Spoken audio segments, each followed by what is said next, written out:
नमस्कार, स्वागत है आपका। मैं हूं आपके साथ सुमित गुप्ता। बुलेटिन की शुरुआत में बात अमित शाह की सेहत की।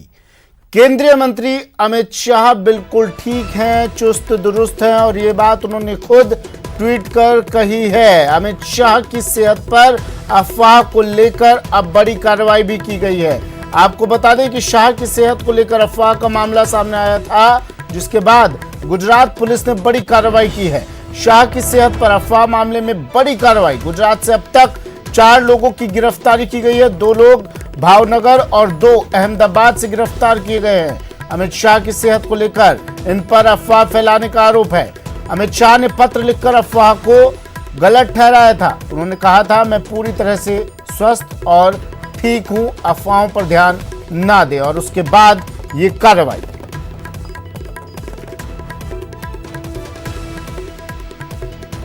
केंद्रीय गृह मंत्री श्री का नाम का उपयोग करके उनके नाम से एक पोस्ट बनाई गई और उसको अलग अलग ग्रुपों में डाला गया।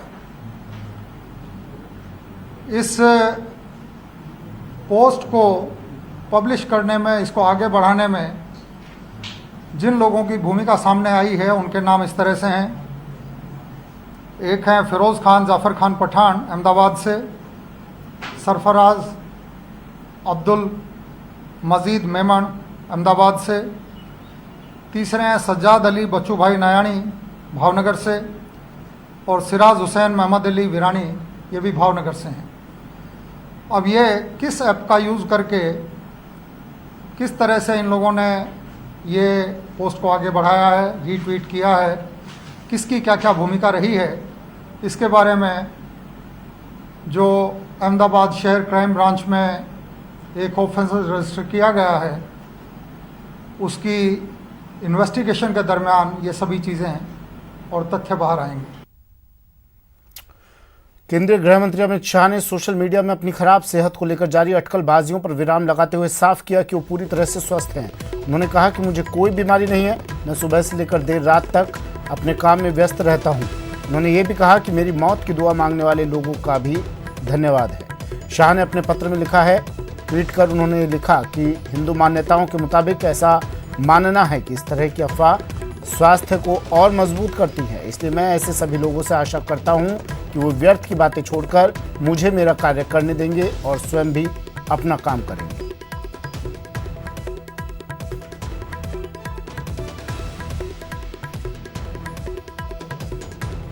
और इसी मामले पर अब तमाम लोग अपनी प्रतिक्रिया व्यक्त कर रहे हैं। कुमार विश्वास और गौतम गंभीर ने भी ट्वीट कर इस बारे में अपनी प्रतिक्रिया दी है। ये ट्वीट कुमार विश्वास और गौतम गंभीर का।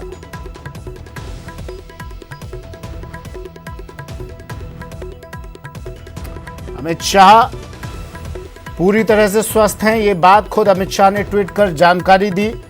साथ ही उन्होंने ये भी कह दिया कि हिंदू मान्यता के अनुसार अगर इस तरह की अफवाहें उड़ती है तो माना जाता है कि उससे उम्र और लंबी होती है, सेहत और दुरुस्त होती है। अमित शाह ने कह दिया कि मेरा हालचाल पूछने और मेरी चिंता करने के लिए मैं तमाम उन शुभचिंतकों का आभार व्यक्त करता हूं, और जिन लोगों ने अफवाह फैलाई हैं उनके प्रति मेरे मन में अब भी कोई दुर्भावना या द्वेष नहीं है।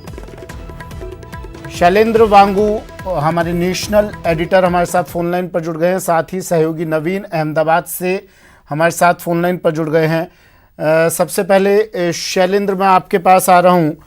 अमित शाह ने तो अब भी कह दिया है कि जिन्होंने ये अफवाहें फैलाई हैं, कोई द्वेष, कोई दुर्भावना मेरे मन में अब भी उनके लिए नहीं है, वो लोग सुखी रहें। लेकिन मामला तो दर्ज हो गया है। बिल्कुल, ये गंभीर मामला है, क्योंकि जब ऐसे वक्त में देश कोरोना महामारी से जूझ रहा है और लगातार केंद्र की तरफ से और राज्यों की तरफ से कहा जा रहा है कि अफवाहों पर ध्यान ना दें और अफवाहें ना फैलाएं और अफवाह फैलाने के खिलाफ कार्रवाई होगी, तो ऐसे में अहमदाबाद और गुजरात से 4 लोग ऐसे सामने आए हैं जिन्होंने अमित शाह के नाम से ही एक फेक ट्वीट बनाया और उनके स्वास्थ्य के बारे में अफवाह फैलाई। उनको कई ग्रुप्स में उनको फॉरवर्ड भी किया गया और उनको सर्कुलेट किया गया।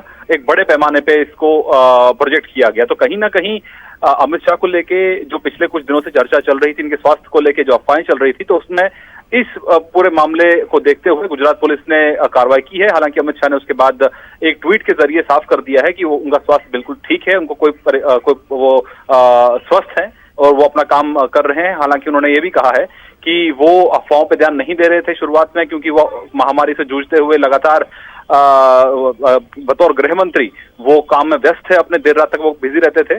तो ऐसे में जब अफवाहें सामने आए, जब उनके शुभचिंतकों ने इस मामले को उठाया, तब उनको आगे आकर उनकी चिंताएं दूर करने के लिए उन्होंने ये ट्वीट जारी किया है। अच्छा शैलेंद्र, कहाँ से ये अफवाहों का दौर शुरू हुआ, किस तरह की ये खबरें उड़ी सोशल मीडिया के बाजार में, वो जरा बता दीजिए।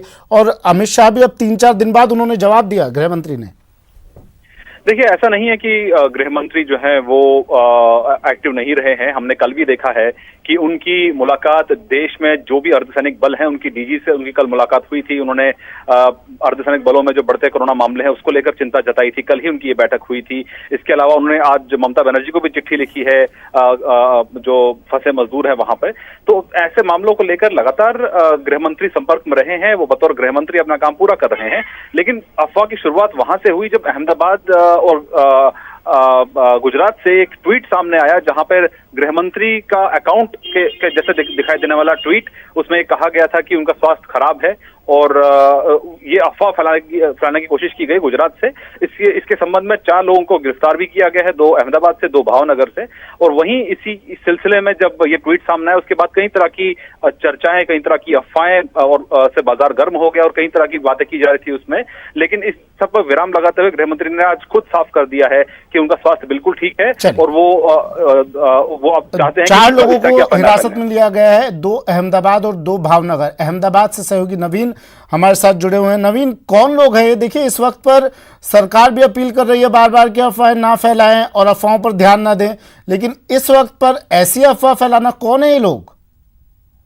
बिल्कुल, जिस तरह से केंद्रीय गृह मंत्री अमित शाह के नाम का एक ट्वीट जो बना के और जो वायरल किया गया था वो पूरा फेक था। और इस मामले की तहकीकात जो है वो अहमदाबाद के क्राइम ब्रांच की टीम के द्वारा की जा रही थी।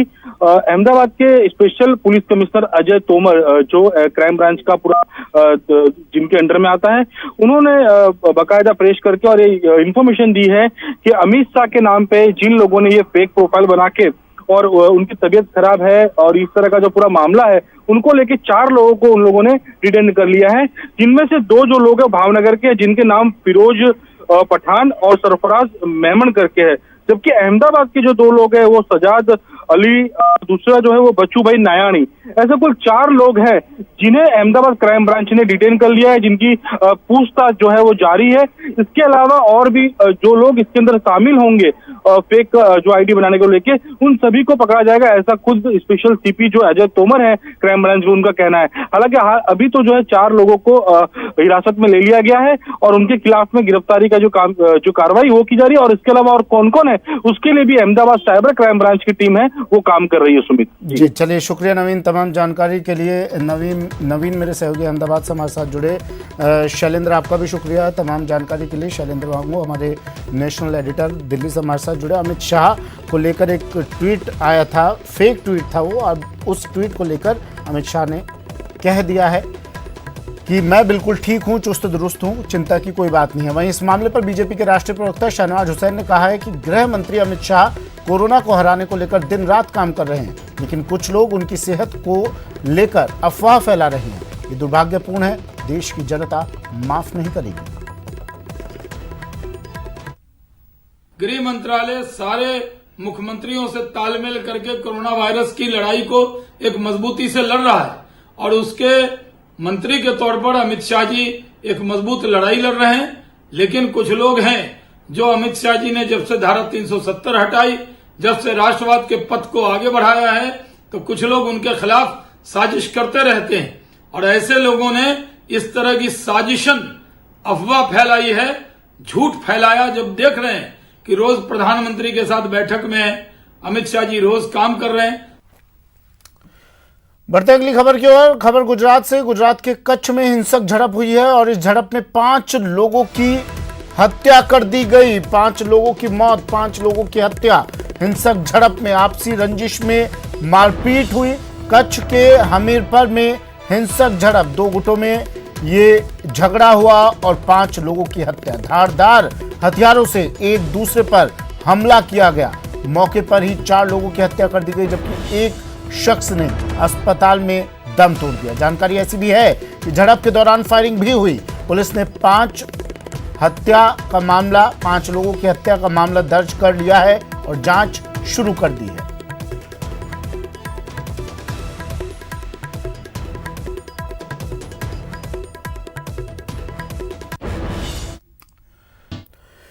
ब्रेक के बाद स्वागत है आपका। और अब बात प्रदेश के उन 7 संभागों की जहां हमारी इस लॉकडाउन में पूरी तरह से नजर बनी हुई है। टीवी स्क्रीन पर आप जयपुर, कोटा, उदयपुर, भरतपुर, अजमेर, जोधपुर, बीकानेर की तस्वीरें देख रहे हैं। प्रदेश में कोरोना मरीजों की संख्या में लगातार इजाफा हो रहा है। मौत के आंकड़े भी लगातार बढ़ रहे हैं। आज प्रदेश में कहां तक पहुंचा कोरोना का आंकड़ा, आप हमारे साथ बने रहिए। हर खबर से आपको रूबरू करवाएंगे। लिए चलते हैं आपको अपने सहयोगियों के पास और जानते हैं कैसा है उनके शहर में कोरोना का ग्राफ। 7 संभाग की कोरोना रिपोर्ट देंगे हमारे संवाददाता। प्रदेश में कोरोना वायरस से संक्रमित मरीजों का मिलने का सिलसिला थमने का नाम नहीं ले रहा है। अभी तक प्रदेश में 3655 तक यह आंकड़ा पहुंच चुका है। बात करें आज की, तो आज दोपहर 2 बजे तक 76 पॉजिटिव केस सामने आए हैं। वहीं अभी तक कोरोना के चलते प्रदेश में 103 मौतें भी दर्ज की जा चुकी है। वहीं प्रदेश के 31 जिलों में कोरोना ने अपनी दस्तक दे दी है। अब बात करते हैं राजधानी जयपुर की। तो जयपुर में कोरोना वायरस से संक्रमित लोगों की संख्या 1165 तक पहुंच चुकी है। आज सुबह से लेकर अभी तक जयपुर में 20 पॉजिटिव केस सामने आ चुके हैं। अभी तक जयपुर में कोरोना वायरस के चलते 54 लोगों की मौतें हो चुकी है। वहीं राहत की बात यह है कि आज अभी तक एक भी मौत कोरोना के चलते नहीं हुई है। राजधानी जयपुर में 4 दीवारी क्षेत्र अभी तक हॉटस्पॉट बना हुआ है। कल चौड़ा रास्ता के ठटेरा का रास्ता में ही एक ही परिवार के 11 सदस्य पॉजिटिव पाए गए। वहीं फिल्म कॉलोनी में भी रैंडम सैंपलिंग के तहत 2 पॉजिटिव मामले सामने आए। एसएमएस अस्पताल में एक डॉक्टर दंपति सहित एक रेजिडेंट डॉक्टर को भी कोरोना पॉजिटिव पाया गया। पिछले 24 घंटों में जोधपुर में कोरोना की रफ्तार थमी है, जिससे शहर के लोगों को थोड़ी राहत मिली है। लगातार 5 दिन से सैकड़ों मरीज सामने आ रहे थे और ऐसे में शहर में कोरोना मरीजों की संख्या 900 पार चली गई थी। लेकिन पिछले 24 घंटों में देखें तो महज 6 मरीज सामने आए हैं, जिस लिहाज से जोधपुर में कोरोना की रफ्तार थमी है। हालांकि जिला प्रशासन लगातार शहर में सैंपलिंग कर रहा है। खासतौर पर शहर का भीतरी इलाका जो है, जो वो डेंजर जोन बन चुका है और वहाँ पर लगातार सैंपलिंग की जा रही है। एक कल मौत और सामने आई थी, जिस लिहाज से शहर में कोरोना संक्रमित मरीजों की जो मौत हुई है उसका आंकड़ा भी अब 17 पहुंच चुका है। हालांकि उसकी लिवर डिजीज थी, लेकिन चूंकि वो कोरोना पॉजिटिव था तो ऐसे में उसको भी कोरोना संक्रमित मौत में माना है। और ऐसे में अब शहर में 17 लोग कोरोना के काल में चपेट में आ चुके हैं। प्रशासन लगातार सर्वे कर रहा है। 150 जनों की टीम शहर के अलग अलग इलाकों में लगातार सैंपलिंग कर रही है। और सबसे अच्छी बात पिछले 2 दिन में यही है कि अब तक कल 72 लोगों को डिस्चार्ज किया गया है, जो अब तक बहुत विचार कर रहे थे, वो क्वारंटाइन सेंटर में थे, उनका इलाज चल रहा था और वो अब कोरोना मुक्त हो चुके हैं। 72 जनों को डिस्चार्ज किया गया है और ऐसे में अब रेशियो लगातार रिकवरी का बढ़ रहा है। ये भी शहर के लिए एक राहत भरी खबर है। प्रशासन लगातार जो कोरोना योद्धा हैं, जो फील्ड में काम कर रहे हैं, जो सैंपलिंग कर रहे हैं, उनको सम्मानित करने का भी काम कर रहा है। कल करीब 50 नर्सिंग कर्मियों को सम्मानित किया गया है। वो लगातार सैंपलिंग कर रहे थे और जो बेहतर उन्होंने काम किया है उसको लेकर जिला कलेक्टर ने उनको प्रशस्ति पत्र दिया है, कर्मचारियों को सम्मानित किया है, जिससे उनका हौसला अफजाई हो सके। बहरहाल शहर में करीब 900 पार आंकड़ा जा चुका है और ऐसे में 17 मौतें अब तक जोधपुर में कोरोना से हो चुकी हैं। जी देखिए, अगर अजमेर की बात करें तो लगातार अजमेर में कोरोना पॉजिटिव मरीजों की संख्या में बढ़ोतरी होती जा रही है। और पिछले अगर 36 घंटों की बात करें तो पिछले 36 घंटों में 20 नए पॉजिटिव केस जो हैं वो अजमेर में निकलकर सामने आए हैं। आज 13 नए मरीज जो हैं वो पॉजिटिव उनकी रिपोर्ट आई है, जिसके बाद अजमेर में जो है कोरोना पॉजिटिव का जो फिगर है उसने डबल सेंचुरी क्रॉस कर ली है। 209 कुल कोरोना पॉजिटिव अजमेर में अब तक हो चुके हैं, जिनमें से 4 की मौत जो है वो अभी तक हो चुकी है। हालांकि इसमें से एक महिला जो है उसकी मृत्यु जयपुर के एसएमएस हॉस्पिटल में हुई है। इसके अलावा अगर बात की जाए तो 68 मरीज जो हैं वो अब तक इलाज लेकर ठीक हो चुके हैं और 5 को डिस्चार्ज किया जा चुका है। तो जो एक्टिव केसेस की संख्या है अजमेर में वो 137 के आसपास है। इसके अलावा लगातार जो है अब अजमेर के शहरी क्षेत्र से बाहर ग्रामीण अंचलों में कोरोना पॉजिटिव केस निकल के सामने आ रहे हैं। आज केकड़ी में जो चिकित्सा मंत्री डॉक्टर रघु शर्मा का निर्वाचन क्षेत्र है, वहां से पहला पॉजिटिव केस जो है वो निकलकर सामने आया, जिसके बाद में इस इलाके में जो है सीमाएं सील कर दी गई हैं। खुद कलेक्टर विश्वमोहन शर्मा जो है दोपहर बाद केकड़ी सरवाट के दौरे पर रहे, वहां उन्होंने अधिकारियों के साथ बैठक की और न सिर्फ लॉकडाउन की समीक्षा के साथ साथ वहां पर किस तरह से और अतिरिक्त सतर्कता और एहतियात बरती जा सकती है, इसको लेकर अधिकारियों को उचित दिशा निर्देश दिए हैं। भरतपुर के लिए आज राहत की बात रही। यहाँ एक भी मामला पॉजिटिव नहीं आने से प्रशासन ने भी राहत की सांस ली है। वहीं 107 मामले जो हैं वह सही हो चुके हैं, जो पॉजिटिव थे वो नेगेटिव हो चुके हैं। बयाना की बात की जाए तो वहाँ 99 मामले थे, जिनमें से अधिकांश को होम आइसोलेशन में कर दिया गया है और वहाँ भी स्थिति अब सामान्य है। वहीं वाहनों की आवाजाही भी बयाना में पूरी तरह से रोक दी गई है। पुलिस ने इतनी सख्ती करी हुई है कि वहाँ गलियों में भी वाहनों की आवाजाही को पूरी तरह से प्रतिबंध कर दिया गया है। वहीं कुम्हेर की अगर बात की जाए तो कुम्हेर प्रशासन ने एक ऐप शुरू किया है, जिसके चलते किसी को भी कर्फ्यू के दौरान सामान खरीदने के लिए बाज़ारों में आने की आवश्यकता नहीं है। वह नियर बाई एक ऐप के ज़रिए से अपने घरों के लिए सामान मंगवा सकते हैं। इसी तरह से ही भरतपुर में प्रशासन पूरी तरह से मुस्तैद है और वाहनों की आवाजाही में पूरी तरह से रोक लगा दी गई है। वहीं मेन चौराया बिजलीघर का चौराया है, जहां अधिकांश पुलिस वाले वाहनों को चेक किया करते थे, अब आराम फरमाते हुए आपको देखेंगे कि वहां कोई वाहनों की आवाजाही नहीं रहती, जिसके चलते वह आराम से वहां बैठे हुए हैं और आने जाने वालों को रास्ता बता रहे हैं कि यहाँ होके कर्फ्यू एरिया है, आप इधर से नहीं जा सकते हैं। कोटा में राहत की खबर के साथ मैं शुरुआत कर रहा हूं, क्योंकि आज फिर कोटा मेडिकल कॉलेज अस्पताल से 4 रोगियों को छुट्टी दे दी गई है। यानी अब तक 123 मरीजों को स्वस्थ होने के बाद डिस्चार्ज किया जा चुका है। तो वहीं आज आई रिपोर्ट के मुताबिक एक और महिला पॉजिटिव पाई गई है। तो कोटा में कुल अब मरीजों की संख्या 233 हो गई है। वहीं लगातार जिस तरह से मेडिकल कॉलेज प्रशासन जुटा हुआ है, उसके नतीजे भी सार्थक आ रहे हैं। 70 से ज़्यादा मरीज ऐसे हैं जो रिकवर हो गए हैं, यानी वो भी जल्दी सुधार उनकी तबीयत में वो हो रहा है और जल्दी उनको भी अस्पताल से छुट्टी मिल जाएगी। तो इस बीच कोटा में अब जांच का दायरा बढ़ा दिया गया है। यूडीएच मंत्री शांति धारीवाल के दिए निर्देश के बाद अब करीब 750 जांचें जो है कोरोना की जा रही है। और इसमें राहत की बात यह है कि ज़्यादातर जगहों से नेगेटिव नतीजे आ रहे हैं। तो जिला प्रशासन ने और चिकित्सा विभाग ने इसमें जो है राहत महसूस करते हुए कहा है कि जल्दी कोटा कोरोना से मुक्त हो जाएगा। कोशिश यही की जा रही है कि कोटा को ऑरेंज और ग्रीन जोन में लाने की तैयारियां जिस तरह से सतर्कता बरती जा रही है, उसके सार्थक परिणाम आ रहे हैं। फिलहाल 15 थाना इलाकों में जिले के कर्फ्यू लागू है। तो वहीं केथुनीपोल और मकबरा क्षेत्र में 2 दिन पहले जो लोग लॉकडाउन का उल्लंघन करने के लिए बाहर निकले थे, तो करीब 600 लोगों पर मुकदमा दर्ज किया गया है। उदयपुर में आज संक्रमित मरीजों के आंकड़े में और बढ़ोतरी हुई और सुबह से अब तक 23 संक्रमित मरीज सामने आने के साथ ही उदयपुर में अब कुल कोरोना संक्रमित मरीजों की संख्या 102 हो गई है। तो वहीं चिकित्सा महकमे ने आज सुबह से ही रैंडम सैंपलिंग का कार्य शुरू कर दिया है। जिन इलाकों में सर्वाधिक मरीज सामने आ रहे हैं वहां पर रैंडम सैंपलिंग की जा रही है। हर घर से एक एक व्यक्ति का सैंपल लेकर जांच की जा रही है, ताकि इस संक्रमण को और ज़्यादा बढ़ने से रोकते हुए जो संक्रमित मरीज इलाके में हैं वो सामने लाए जा सके और उन्हें प्रॉपर ट्रीटमेंट दिया जा सके। इसके साथ ही अगर हम बात करें तो उदयपुर में जो संक्रमित मरीज सामने आए उनमें 102 मरीजों में से 79 मरीज ऐसे हैं जो कि एक ही इलाके के रहने वाले हैं। ये 79 मरीज कांजी का हाटा इलाके के हैं। तो इसको देखते हुए जिला कलेक्टर ने कर्फ्यू के दायरे को बढ़ा दिया है। चलिए, बुलेटिन में फिलहाल इतना ही। दीजिए इजाजत। नमस्कार।